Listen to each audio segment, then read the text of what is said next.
Your loved ones haven't left you. They're just waiting for you. Losing someone you love can feel final. But what if the bond isn't truly severed? What if you can still reach them? Even beyond this world, there's a way to stay connected. A link that death was never meant to break. In the time of the Prophet ﷺ, there was a young man named Bishr ibn al-Bara from Banu Salama. And he passed away, leaving his mother extremely distraught. So she comes to the Prophet ﷺ and she says, Ya Rasulullah, those of Banu Salama who continue to die, can I send greetings to my son Bishr with them? And the Prophet ﷺ responded and said, yes, I swear by he in whose hand is my soul, Ya Bishr. The deceased know one another like birds upon a branch. And after that, no one would die from Banu Salama except that Bishr would go try to catch them quickly before they die and would say, Iqra ala Bishrin as-salam. Convey my salam to my son Bishr. I always tell people who lose their loved ones, think of yourselves merely at a station and your loved one has gone one station ahead. They just don't have phone service, so you can't call them, but they're waiting for you, inshallah. And you do actually still have some form of connection to them. They still celebrate your accomplishments when it reaches them, especially when they're accomplishments of the deen. And yes, they're still wondering who got married.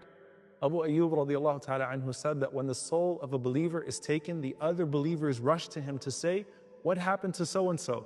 What happened to so-and-so? Hal tazawwaja fulan? Did so-and-so get married yet? And they're not just waiting to hear your news there. They're still enjoying your visits here. Al-Fadl ibn Muwaffaq, rahimahullah, who actually was the cousin of Sufyan ibn Uyayna, rahimahullah, he said that when my father died, I became extremely sad. And I used to visit his grave every day, but then as time went on, I started going less frequently. Then one day, I went to sleep after sitting at his grave.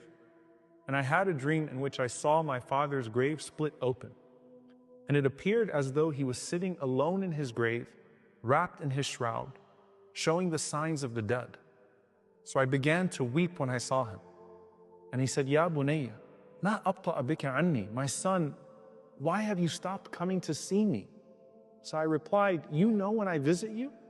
And he said, I know every single time you visit me.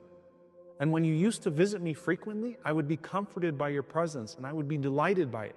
And he said, even my neighbors in the graveyard would feel joy because of your dua.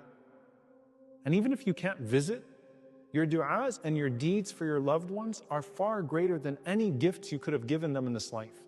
You were given life in the womb of your mother, and now you can give life to her grave with your dua. It may be that your father once furnished your home here, and now you can furnish his home there with deeds on his behalf. And just as your parents used to spend everything on you, now you can spend on them too. And if they could speak to you, that's all they would ask for. Aisha radiallahu anha says that a man came to the Prophet sallallahu alaihi wasallam and said, my mother passed away. And I believe that if she could still speak, she would give charity. So can I do so on her behalf? And the Prophet ﷺ said, of course. And this isn't just for your parents, but for all of your loved ones. And as we think about what makes the next station comforting, it's not just knowing that they're waiting ahead of us, but hopefully they would have received the gifts that we sent before we even got there. And for the one who had no believing family waiting at that station, you will still have the best of the family that you chose in their place. The Prophet ﷺ and his Sahaba, who are now your new family. Which, by the way, do we get new family in the barzakh? One of the du'as that we make for the deceased is, وَأَبْدِلْهُ دَارًا خَيْرًا مِنْ دَارِي وَأَهْلًا خَيْرًا مِنْ أَهْلِي وَزَوْجًا خَيْرًا مِنْ زَوْجِهِ. Replace him with a home better than his home, with a family better than his family, and with a mate better than his mate. Mullah Ali Qari rahimahullah says that family here means that these are the unique companions of the barzakh. Other scholars said that this isn't a replacement of the individuals, but a replacement of any tensions or bad character that remains back in this dunya. So basically, a family reunion without all the family drama that consumes so much of our joy in this life. And other scholars say it's all the old and new family that we expect in our new homes in Jannah bi'idhnillah. In any case, your relationship with those you love doesn't end with their departure from this world. Every dua, every act of charity, every moment that you dedicate to their memory is a lifeline that transcends the grave. You can still be their light, their support, and their connection to what's coming next. But whether it's your parents, your ancestors, your children and siblings, or your friends, we all look forward to reuniting with those whom we loved in this dunya, even if we didn't get to live with them.